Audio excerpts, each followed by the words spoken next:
శ్రీధర్ బాబు మనతో ఉన్నారు. శ్రీధర్ బాబు గారు, మీరు your very senior leader in the Congress party. DK Shivakumar గారిని కలిసి ఏం మాట్లాడారు? ఏం మాట్లాడలేదండి, మర్యాద పూర్వకంగా కలవడం జరిగింది. నేను అఖిల భారత కాంగ్రెస్ కమిటీ సెక్రటరీ, కర్ణాటక కళ్యాణ్ చాలా అవసరాలు మాట్లాడుతున్నారు. ఈరోజు మేము ఇక్కడికి రావడం మర్యాద పూర్వకంగా వాటిని కలవడం. కాంగ్రెస్ పార్టీ రీసెంట్ గా వచ్చిన రిజల్ట్ మీద మీరే ఉంటారు. 65 సీట్లు రావడం. తెలంగాణ యావత్ రాష్ట్ర ప్రజలందరూ కూడా మార్పు కోరుతున్నారు. మార్పు కోసం ఈరోజు ప్రజలు మాకు ఒక అవకాశం ఇవ్వటం జరిగింది. ప్రజల ఆశయాలకు సంబంధించి తప్పకుండా మేము నెరవేర్చడానికి హార్నిషం చేయాలి.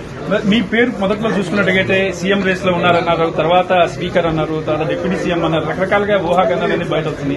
దాని మీద మీరు ఏమంటారు? యాక్చువల్ గా ఏమనేది లేదు, నేను సిన్సియర్ కార్యకర్త, నాయకుడు.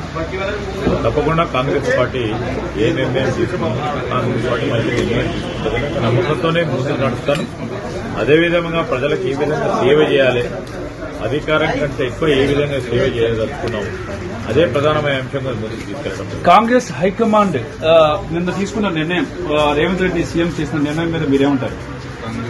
ఏమనేది ఉంది, హైకమాండ్ పైన సింగిల్ లైన్ రెజల్యూషన్ చేసి మేము సింగిల్ లైన్ రెజల్యూషన్ ఆథరైజేషన్ చేసిన తర్వాత అనేది ఏముండదు. Are you happy with the decision?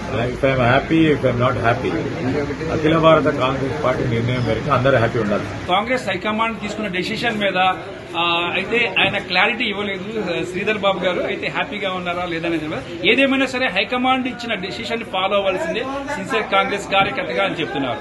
Cameraman Mohan తో రామకృష్ణ, RTV న్యూఢిల్లీ. మరిన్ని వీడియోస్ కోసం ఛానల్ ని సబ్స్క్రైబ్ చేయండి. లేటెస్ట్ అప్డేట్స్ కోసం వాట్సాప్ ఛానల్ ని ఫాలో చేయండి. అండ్ లింక్ డిస్క్రిప్షన్ లో ఉంది.